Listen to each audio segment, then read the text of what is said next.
अहमर अपनी शिफ्ट खत्म करने के बाद थाने से निकलने ही वाला था कि अचानक वायरलेस पर एक इमरजेंसी पैगाम गूंज उठा। तमाम यूनिट तवज्जो दें, शाहरा नंबर 27 पर एक गाड़ी बेकाबू रफ्तार से हादसे की तरफ बढ़ रही है।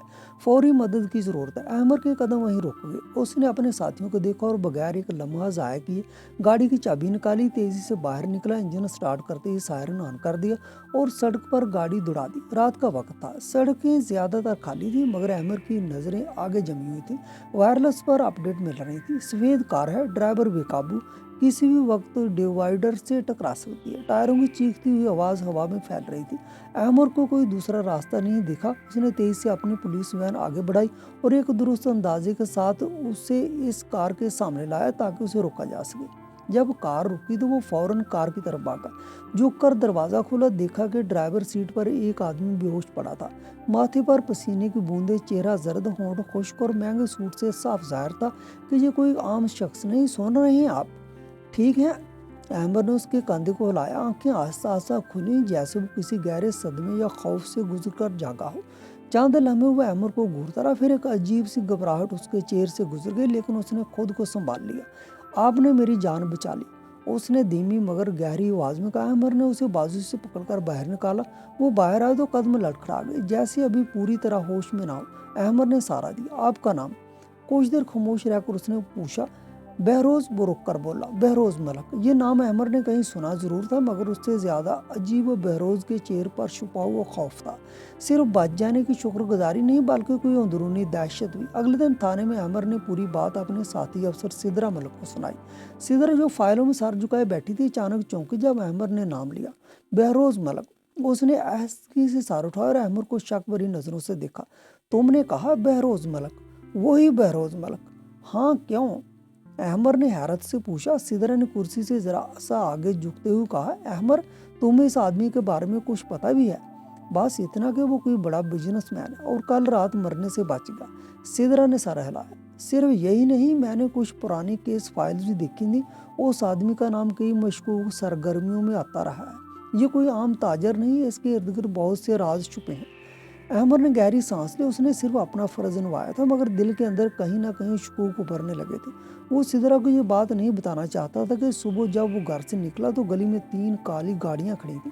वो आम बात ही समझकर आगे बढ़ गया था, मगर वो गाड़ियां सब एक ही सिमत में थी और अंदर बैठे आदमियों की नजरें उसके घर पर जमी थी। तब उसने खुद को समझा लिया था कि शायद इत्तेफाक हो, मगर अब बहरोज मलक के चेहरे पर छुपी वो अजीब दहशत याद आते ही उसके जहन में सवाल गूंजने लगे। क्या ये वाकई एक हादसा था या किसी ने उसे हादसा बनाने की कोशिश की थी? पिछले कुछ दिनों से अहमद को कुछ अजीब सी हरकत महसूस हो रही थी। एक पुलिस वाले की हैसियत से वो कभी भी अपने आसपास के हालात को नज़रअंदाज नहीं करता था, मगर इस बार मामला मुख्तलिफ था। उसे लग रहा था जैसे कोई उसकी हर हरकत पर नज़र रख रहा हो, जैसे उसकी पूरी जिंदगी किसी की निगरानी में हो। सुबह जब वो घर से निकलता, गली के पार काली शीशे वाली गाड़ियां खड़ी होती। अंदर बैठे लोग कभी फोन पर बातें करते हुए उसकी तरफ देखते, कभी अचानक नजर फेर लेते। ये मामला एक दो बार नहीं, रोज का मामूल बन चुका था। आज भी ऐसा ही हुआ। अहमद अपनी बीवी रिमशा को दरवाजे पर छोड़ रहा था। वो हमेशा की तरह मुस्कुरा रही थी, मगर आंखों में हल्की सी परेशानी जरूर थी। अहमद समझ सकता था कि वो भी इन दिनों अजीब सूरत हाल महसूस कर रही थी, मगर वो अपने खदशात जुबान पर नहीं ला रही थी। अहमद की नजर अचानक सड़क की तरफ गई। वही 3 काली गाड़ियां, वो आहिस्ता रफ्तार से चलती हुई उसके घर के सामने रुक गईं। इस बार एक गाड़ी का दरवाजा खुला। एक लंबा, मजबूत, धीमे मगर खतरनाक एतमाद वाला आदमी बाहर निकला। उसकी चाल, उसके महंगे कपड़े, उसका गुरूर सब बता रहे थे कि जो कोई आम शख्स नहीं, लेकिन सबसे ज्यादा खौफ पैदा करने वाली चीज उसकी आंखें थी। सरद ठहरी हुई शिकारी की आंखें। बहरोज मलक आपसे मिलना चाहते हैं, उस आदमी ने बगैर किसी तारुफ के कहा। अहमद ने उसकी आवाज़ का अंदाज़ा परखा। ना दरखास्त, ना हुक्म, बस एक ऐसी टून जो खुद ही अपनी संगीनी बता दे। और तुम कौन हो? अहमद ने सीधे उसकी आंखों में देखते हुए पूछा। विक्रम, उसने एहसास से कहा। अहमद ने महसूस किया कि रिमशा अब भी दरवाजे पर खड़ी थी। उसने आंखों के इशारे से उसे अंदर जाने को कहा। रिमशा कुछ लम्हे उसे देखती रही, जैसे कुछ कहना चाहती, मगर फिर आस्ता से दरवाजा बंद कर ली। अब अहमद ने अपना पूरा ध्यान विक्रम पर किया। अगर बहरोज मुझसे बात करना चाहते थे तो खुद फोन कर सकते थे, अहमद ने संजीदा लहजे में कहा।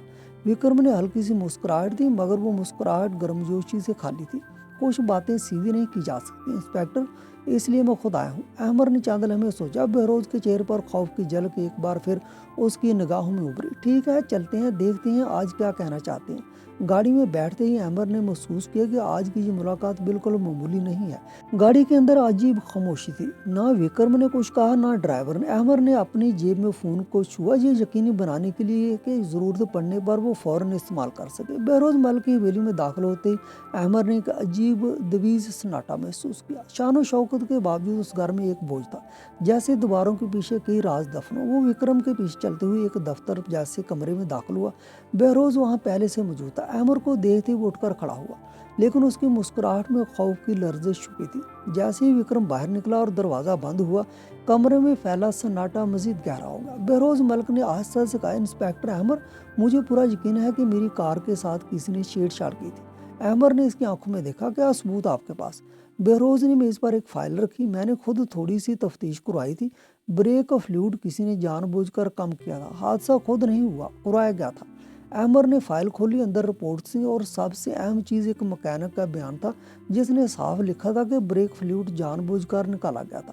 تو آپ نے پولیس کو فوراً اطلاع کیوں نہیں دی؟ احمد کی آواز سخت تھی۔ بہروز نے ایک گہری سانس لی، جیسے کوئی بہت پرانا خوف اس کے سینے سے نکل کر لبوں تک آ گیا ہو۔ اس لیے کہ میں اعتماد نہیں کر سکتا۔ مطلب؟ احمد کی ہمت ان گئی۔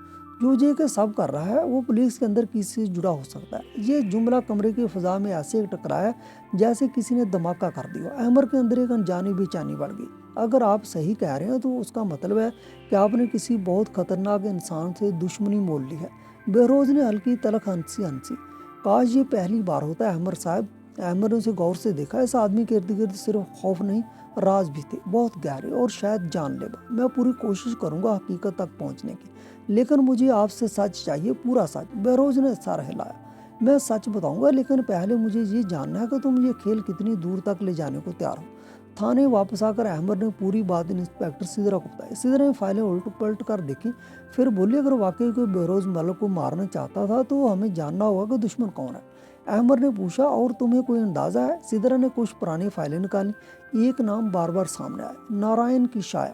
احمد نے یہ نام پہلے کبھی نہیں سنا تھا۔ یہ کون ہے؟ ایک خفیہ گروہ جو امیروں کو بلیک میل کرتا ہے، سامنے کبھی نہیں آیا۔ احمد سن کر ساکت رہ گیا۔ اگر بہروز ملک کا حادثہ اسی گروہ سے جڑا تھا تو بات بہت سنگین تھی۔ اسی دوران گھر پر اکیلی بیٹھی رمشا کا فون اچانک بجا۔ ہیلو، کوئی جواب نہیں، صرف ہلکی باری سانسیں، پھر لائن کٹ گئی۔ یہ انجانی ہوا اب تیز ہوتی جا رہی تھی۔ احمد اور سدرا نے پوری رات فائلوں کی چھان بین کی۔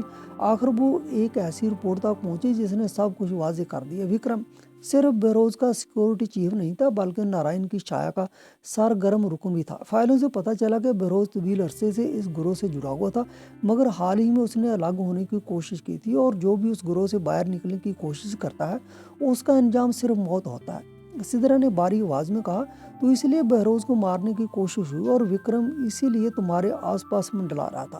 احمد نے سخت لہجہ اختیار کیا۔ اس کا مطلب بہروز بالکل معصوم نہیں تھا۔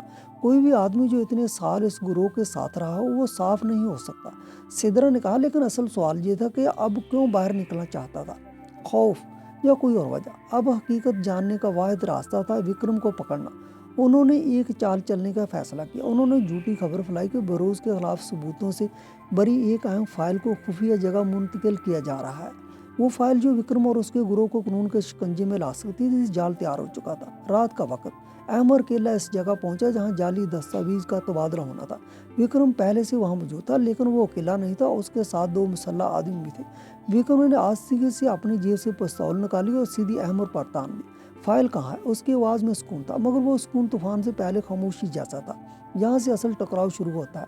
احمد نے وکرم کی طرف دیکھتے ہوئے ایک ہلکی محتاط مسکراہٹ دی۔ تمہیں واقعی لگتا ہے کہ میں بغیر تیاری کے یہاں آؤں گا؟ وکرم کی آنکھیں تنگ ہو گئیں۔ تم بہروز کو بچانے کی کوشش کر رہے ہو؟ احمد نے صرف سچ جاننا چاہتا ہوں، احمد نے جواب دیا۔ وکرم نے طنزیہ ہنس کر کہا، سچ یہ ہے کہ بہروز نے ہمارے ساتھ مل کر بہت پیسہ کمایا، لیکن اب اسے باہر نکلنے کی جلدی ہے، بغیر قیمت ادا کیے۔ میں ایسے لوگوں کو کبھی معاف نہیں کرتا۔ تو بریک کے ساتھ چھیڑ چھاڑ تم نے کی تھی؟ احمد نے سخت لہجے میں کہا۔ وکرم خاموش رہا، مگر اس کی مسکراہٹ ہی سب کچھ بتا گئی۔ اب تم بھی ایک ہدف ہو انسپکٹر، اس نے سرد لہجے میں کہا، اور ٹریگر دبانے ہی والا تھا کہ اچانک چاروں طرف پولیس کی نیلی لائٹس جگمگا اٹھی۔ سدرا اور اس کی ٹیم نے پوری جگہ گھیر لی۔ ہتھیار ڈال دو وکرم، सिदरा की गर्जदार आवाज़ गूंजी। विक्रम ने एक लम्हे को सोचा, मगर जानता था कि अब उसके पास रास्ता नहीं। उसने आहिस्ता आहिस्ता पिस्तौल नीचे रख दी, लेकिन उसकी आंखों में अब भी वही शिकारी जैसी सर्द चमक थी। जब उसे हथकड़ी लगाई जा रही थी तो उसने अहमर की तरफ देखकर आखिरी जुमला कहा, तुमने उसे बचा लिया, लेकिन तुम जानते भी नहीं कि वो असल में है कौन। जब उसका सच तुम्हारे सामने आएगा बहुत देर हो चुकी होगी। विक्रम को ले जाया गया, मगर उसकी बात अहमर के दिमाग में देर तक गूंजती रही। कुछ दिन बाद बहरोज मल्लिक को तफ्तीश के लिए बुलाया गया। उसने मान लिया कि माजी में उसने कुछ मशकूक लेन देन किए थे। मैंने गलतियाँ की हैं, मगर मैं उस गुरोह से बाहर निकलना चाहता हूँ, बहरोज ने अफसोस भरे लहजे में कहा, मगर अहमर को नहीं मालूम था कि ये अफसोस सच्चा है या नहीं अदाकारी। सिदरा ने सख्त लहजे में कहा, अगर वाकई बाहर निकलना चाहते हो तो हमें मुकम्मल तौबन देना होगा। बहरोज ने इस बात में सहारा लाया, मैं तैयार हूँ। तहकीकात आगे बढ़ती रही। बहरोज के अकाउंट्स में बड़ी रकम कुछ ऐसी जगह भेजी गई थी जो मुमकिन तौर पर नारायण की शाया से मुंसलिक थी। चंद दिनों बाद अहमर और सिदरा की बहादुरी की तारीफें की गई। विक्रम और उसके साथी जेल जा चुके थे। नारायण की शाया पर तहकीकात जारी थी। आखिरकार कई हफ्तों की तफ्तीश को फिर निगरानी शहर में होने वाली छापामार कार्रवाई के बाद वो दिन भी आ गया जिसका अहमर और सिदरा इंतजार कर रहे थे। नारायण की शाया के पूरे गिरोह को बेनकाब कर दिया गया। दर्जनों गिरफ्तारियों हुई। विक्रम और उसके साथियों के खिलाफ अदालत में ठोस सबूत पेश किए गए। अदालत के फैसले के मुताबिक वो पूरा गिरोह अपने अंजाम को पहुंचा, जो तकरीबन 30 से ज्यादा लोगों पर मुश्तमिल था। ऑपरेशन कामयाब होने के बाद जब अहमर घर पहुंचे तो रिमशा उसे देखते ही उससे लिपट गए। तुम ठीक तो हो? उसकी आवाज़ कांप रही थी। अहमर ने उसे मजबूती से थाम लिया। उससे पहली बार महसूस हुआ कि उसके लिए सिर्फ वर्दी का फ़र्ज नहीं, ख़ानदान की हिफाजत भी इतनी ही ज़रूरी है।